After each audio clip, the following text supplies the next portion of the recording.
예수의 복음 설명, 비유, 기적, 그리고 영원한 가르침. 안녕하세요, 여러분. 오늘 저는 여러분과 함께 특별한 여행을 떠나고자 합니다. 마음속 깊은 곳에서 울리는 질문들, 우리가 살아가면서 마주하는 그 근본적인 물음들에 대해 이야기해 보려고 해요. 왜 우리는 때때로 공허함을 느낄까요? 왜 성공을 이뤄도 사랑하는 사람들에게 둘러싸여 있어도 마음 한구석에는 여전히 채워지지 않는 무언가가 있을까요? 이런 경험이 낯설지 않으시다면 오늘의 이야기가 여러분에게 새로운 시각을 열어줄 수 있을 것입니다. 2000년 전 중동의 작은 땅에서 한 남자가 세상에 나타났습니다. 그는 화려한 궁전에서 태어나지도 권력자의 아들도 아니었어요.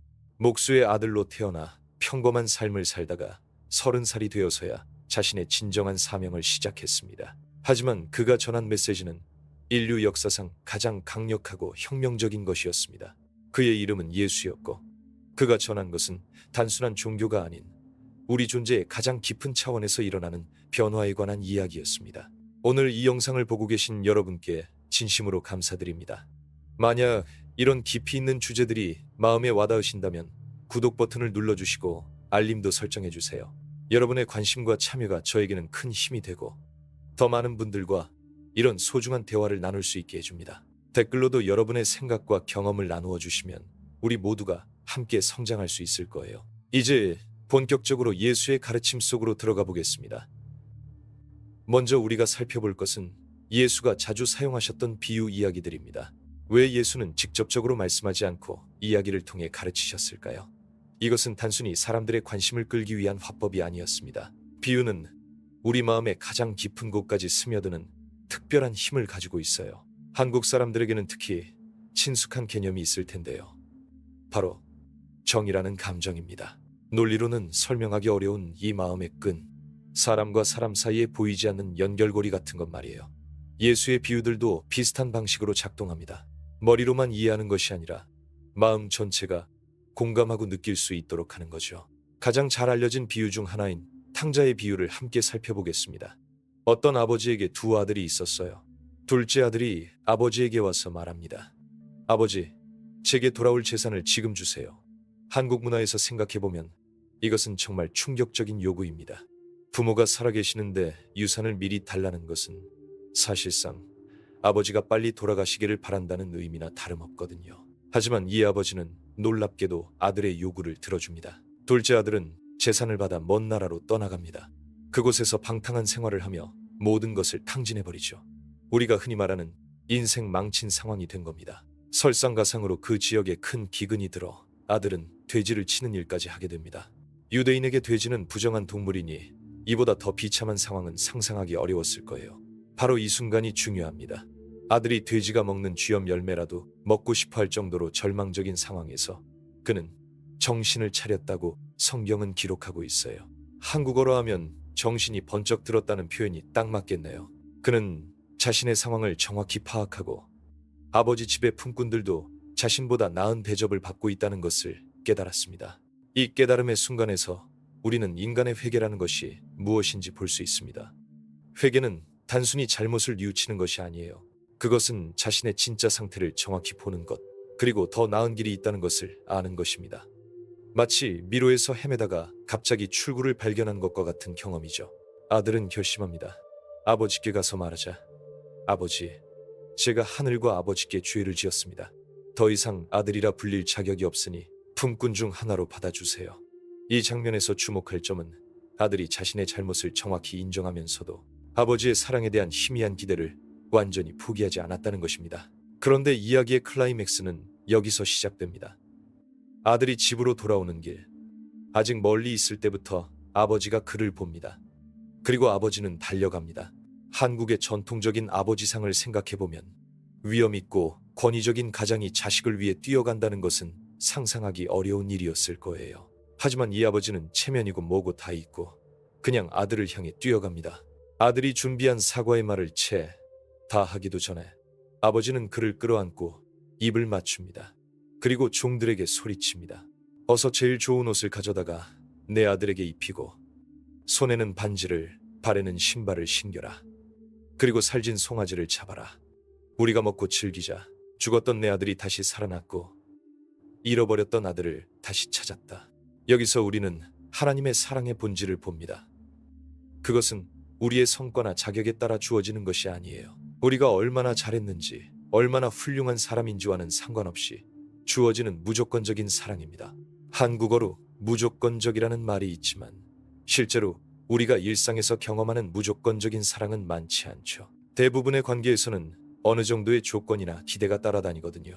하지만 이 비유에서 아버지의 사랑은 정말로 무조건적입니다. 아들이 돌아오기 전에 이미 용서는 끝나 있었어요. 아들이 특별한 조건을 만족시켜야 용서받는 것이 아니라 단순히 돌아오기만 하면 되는 것이었습니다. 이것이 바로 하나님의 은혜라고 불리는 것의 본질입니다. 그런데 이야기는 여기서 끝나지 않습니다. 첫째 아들의 반응을 통해 우리는 또 다른 중요한 진리를 발견하게 됩니다. 첫째 아들은 들에서 일하고 돌아오다가 집에서 잔치하는 소리를 듣고 종에게 무슨 일인지 물어봅니다. 동생이 돌아왔고 아버지가 잔치를 열고 있다는 소식을 들은 첫째 아들은 화가 나서 집에 들어가기를 거부합니다. 아버지가 나와서 달래려 하자 첫째 아들이 말합니다. 보세요. 내가 이 많은 해 동안 아버지를 섬겨 명령을 어김이 없었거늘 아버지께서는 나에게 친구들과 즐기라고 염소 새끼 한 마리도 주지 않았습니다. 그런데 아버지의 재산을 창녀들과 함께 탕진한 이 아들이 돌아오니까 살진 송아지를 잡아주시는군요. 첫째 아들의 말에서 우리는 또 다른 형태의 잃어버린 상태를 봅니다. 둘째 아들은 집을 떠나 방탕한 생활로 길을 잃었지만 첫째 아들은 집에 있으면서도 아버지의 마음을 이해하지 못하고 있었어요. 그는 자신이 한 일들을 나열하며 대가를 요구하고 있습니다. 마치 아버지와의 관계를 일종의 거래처럼 생각하고 있는 것이죠. 이 부분에서 우리는 인간관계에서 특히 하나님과의 관계에서 나타나는 두 가지 잘못된 접근 방식을 볼 수 있습니다. 하나는 둘째 아들처럼 완전히 등을 돌리고 자기 마음대로 사는 것이고 다른 하나는 첫째 아들처럼 규칙은 지키지만 마음은 닫고 사는 것입니다. 둘 다 결국은 아버지와의 진정한 관계에서 멀어진 상태예요. 아버지는 첫째 아들에게 이렇게 말합니다. 얘야, 너는 항상 나와 함께 있고 내 것은 다 내 것이다. 그런데 네 동생은 죽었다가 살아났고 잃어버렸다가 찾아진 것이니 우리가 즐거워하고 기뻐하는 것이 마땅하지 않겠느냐?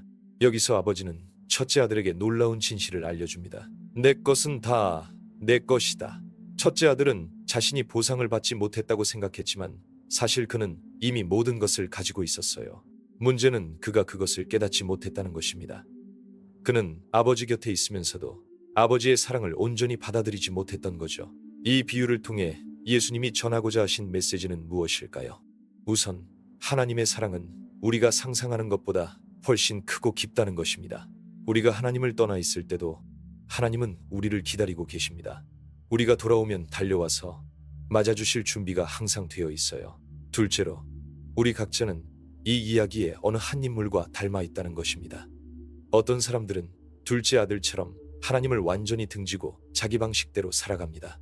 또 어떤 사람들은 첫째 아들처럼 종교적인 의무는 지키지만 하나님과의 개인적이고 따뜻한 관계는 경험하지 못하고 있어요. 셋째로, 진정한 기쁨과 자유는 우리가 자신의 진정한 상태를 인정하고 아버지 품으로 돌아갈 때 시작된다는 것입니다. 둘째 아들이 돼지우리에서 정신을 차린 그 순간이 바로 그의 구원의 시작이었어요. 한국 사회에서 살아가면서 우리는 종종 성과와 성공으로 자신의 가치를 증명해야 한다고 느낍니다. 좋은 대학, 좋은 직장, 좋은 결혼, 이런 것들로 자신의 존재 의미를 찾으려 하죠. 하지만 이 비유는 우리에게 다른 관점을 제시합니다. 우리의 가치는 우리가 무엇을 성취했느냐가 아니라 우리가 누구인지에 달려 있다는 것입니다. 이것이 바로 복음의 핵심입니다. 우리는 하나님의 자녀라는 신분 자체로 이미 충분히 사랑받을 만한 존재라는 것이죠. 이 진리를 깨달을 때 우리는 더 이상 다른 사람들과 비교하며 경쟁할 필요가 없어집니다. 더 이상 완벽해야 한다는 압박감에 시달릴 필요도 없고요. 탕자의 비유는 또한 회개의 진정한 의미를 보여줍니다. 한국어 회개라는 단어를 들으면 종종 자책하고 괴로워하는 모습을 떠올리기 쉬운데 성경에서 말하는 회개는 그런 것이 아닙니다. 그것은 방향을 바꾸는 것, 즉 잘못된 길에서 올바른 길로 돌아서는 것을 의미해요. 마치 길을 잘못 들어서 헤매다가 갑자기 올바른 방향을 발견하는 것처럼 기쁜 일입니다. 이 비유를 묵상하면서 우리는 자신에게 질문해 볼 수 있습니다. 나는 지금 어디에 있는가? 둘째 아들처럼 하나님에게서 멀어져 있는 상태인가? 아니면 첫째 아들처럼 가까이 있지만 마음이 닫혀 있는 상태인가? 그리고 하나님의 무조건적인 사랑을 진정으로 받아들이고 있는가? 예수님의 이 비유는 단순한 도덕적 교훈을 주려는 것이 아닙니다. 그것은 우리 각자의 마음 깊은 곳에 있는 갈망, 즉 무조건적으로 사랑받고 싶은, 있는 그대로 받아들여지고 싶은 그 간절한 바람에 응답하고 있어요. 그리고 그런 사랑이 실제로 존재한다는, 우리를 향해 팔을 벌리고 기다리고 계시는 분이 계시다는 놀라운 소식을 전하고 있습니다.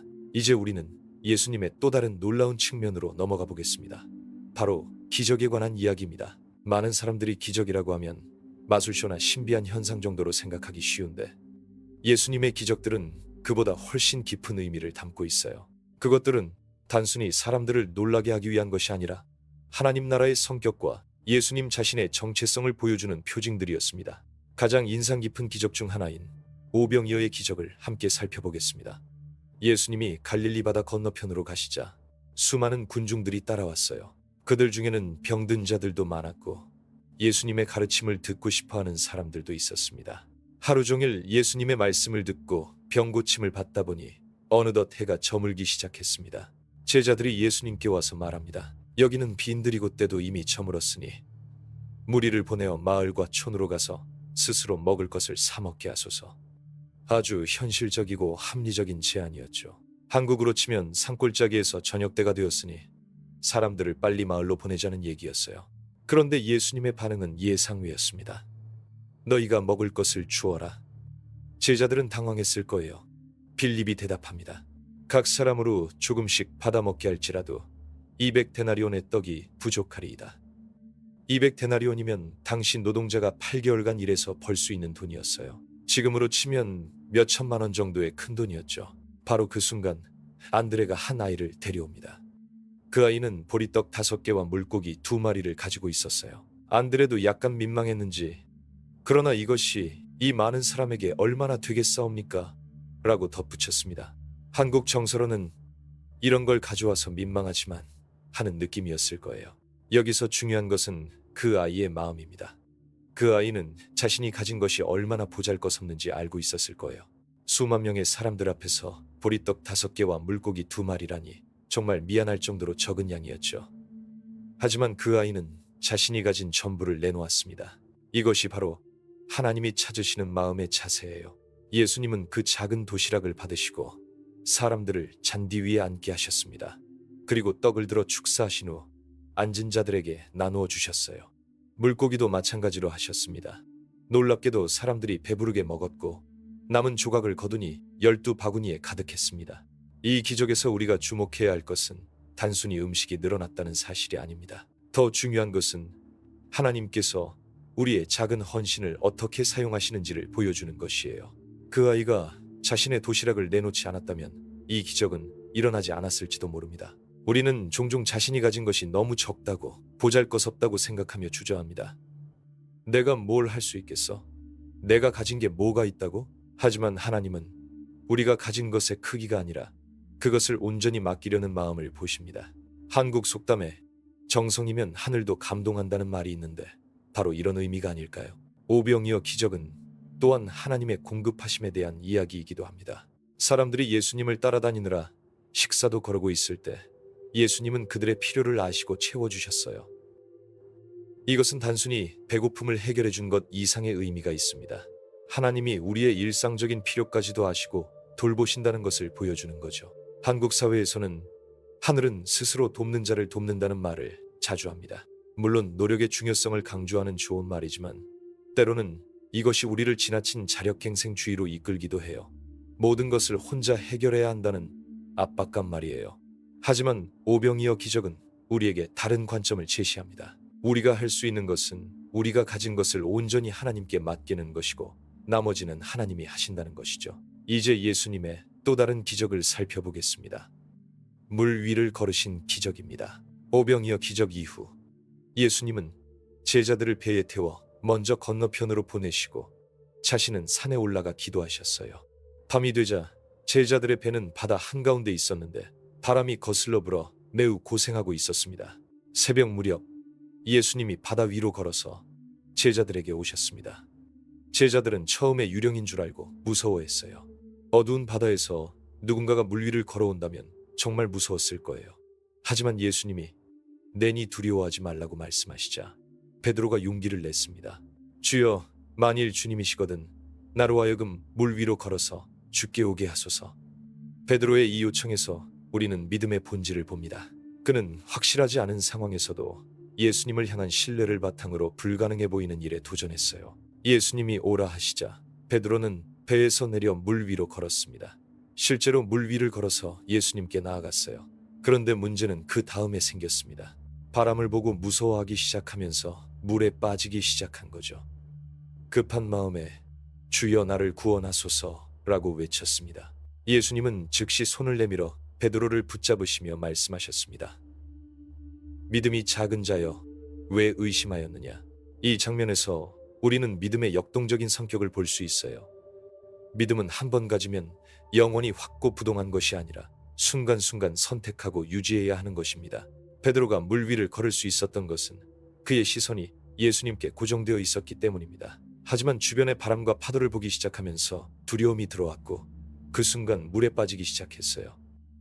이것은 우리의 일상에서도 똑같이 적용됩니다. 우리가 하나님을 바라볼 때는 불가능해 보이는 일들도 할 수 있는 힘이 생깁니다. 하지만 주변의 어려운 상황들, 걱정거리들을 보기 시작하면 금세 두려워지고 침몰하기 시작해요.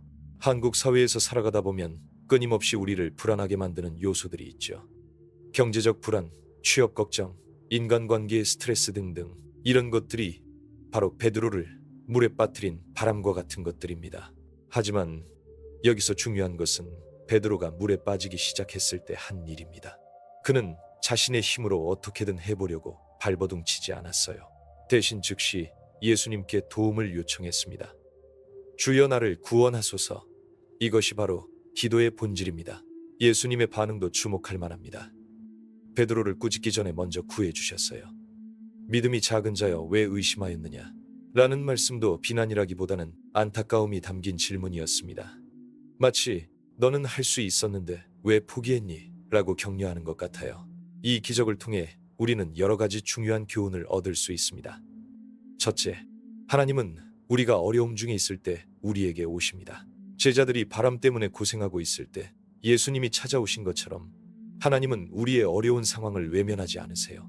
둘째, 하나님은 우리가 불가능해 보이는 일들에 도전하기를 원하십니다. 베드로에게 오라고 말씀하신 것처럼 하나님은 우리를 안전한 배에서 나와 모험을 하도록 부르십니다. 물론 위험할 수 있지만 그 과정에서 우리는 하나님의 능력을 경험하게 되죠. 셋째, 실패했을 때도 하나님은 우리를 포기하지 않으십니다.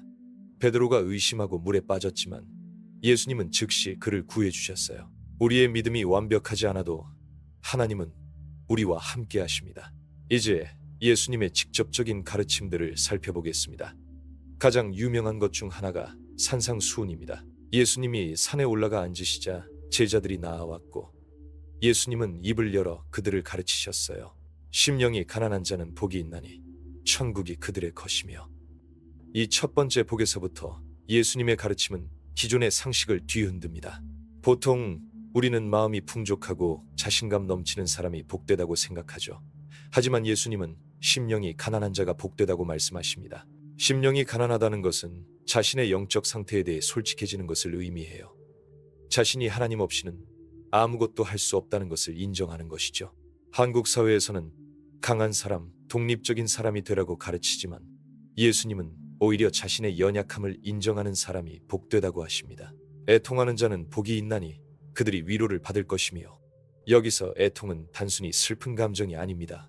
죄에 대한 깊은 슬픔, 세상의 고통에 대한 공감을 의미해요. 다른 사람의 아픔을 자신의 아픔처럼 느끼는 마음, 이것이 바로 예수님이 말씀하시는 애통입니다. 온유한 자는 복이 있나니 그들이 땅을 기업으로 받을 것이며. 온유함은 약함이 아닙니다. 오히려 힘이 있으면서도 그것을 자제할 줄 아는 것이에요. 마치 강한 말이 기수의 손길에 순종하는 것처럼 자신의 힘을 올바른 목적을 위해 사용하는 것입니다. 이런 가르침들은 당시 사람들에게 충격적이었을 거예요. 그리고 지금 우리에게도 여전히 도전적입니다. 경쟁 사회에서 살아가며 강해져야 한다고 배운 우리에게 예수님의 이런 말씀들은 완전히 다른 패러다임을 제시하거든요. 의에 줄이고 목마른 자는 복이 있나니 그들이 배부를 것이며. 여기서 의는 단순히 도덕적 완전함이 아닙니다. 하나님과의 올바른 관계, 그리고 그 관계에서 나오는 삶의 방식을 의미해요. 마치 배고픈 사람이 음식을 갈망하듯이 하나님과의 올바른 관계를 간절히 원하는 마음을 말하는 거죠. 긍휼히 여기는 자는 복이 있나니 그들이 긍휼히 여김을 받을 것이며.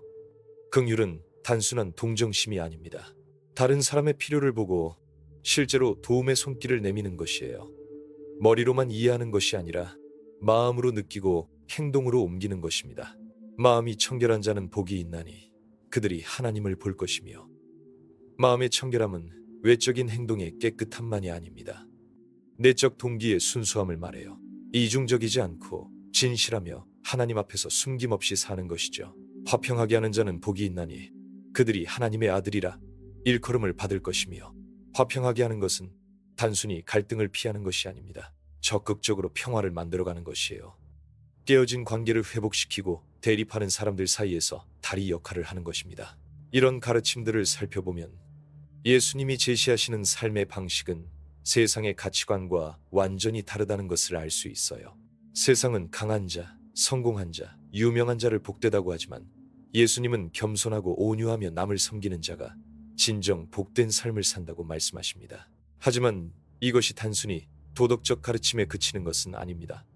예수님은 이런 삶이 가능하다는 것을 자신의 삶으로 보여주셨어요. 그분은 완전히 온유하셨지만 동시에 강하셨고 겸손하셨지만 동시에 권위가 있으셨습니다. 그분의 삶 자체가 이런 가르침들이 단순한 이상이 아니라 실제로 가능한 삶의 방식임을 증명해 주었어요. 우리가 오늘 함께 나눈 이야기들을 정리해 보면서 한 가지 분명한 사실을 발견하게 됩니다. 예수님의 비유와 기적들, 그리고 가르침들은 모두 하나의 중심 메시지를 향해 흘러가고 있다는 것이에요. 그것은 바로 하나님의 사랑이 우리가 생각하는 것보다 훨씬 크고 깊으며 그 사랑 안에서 우리는 완전히 새로운 존재가 될 수 있다는 것입니다. 탕자의 비유에서 우리는 무조건적인 아버지의 사랑을 보았습니다. 오병이어 기적에서는 작은 것이라도 온전히 드릴 때 하나님이 어떻게 놀라운 일을 행하시는지 보았어요. 물 위를 걸으신 기적을 통해서는 불가능해 보이는 상황에서도 예수님을 바라볼 때 일어나는 변화를 경험했고, 산상수훈을 통해서는 세상과 완전히 다른 하나님 나라의 가치관을 접했습니다. 이 모든 이야기들이 우리에게 전하는 핵심은 무엇일까요? 그것은 우리 각자가 하나님께 소중한 존재라는 것, 그리고 그분의 사랑 안에서 우리는 지금과는 완전히 다른 삶을 살 수 있다는 희망의 메시지입니다. 한국 사회에서 살아가며 우리는 끊임없이 증명해야 합니다.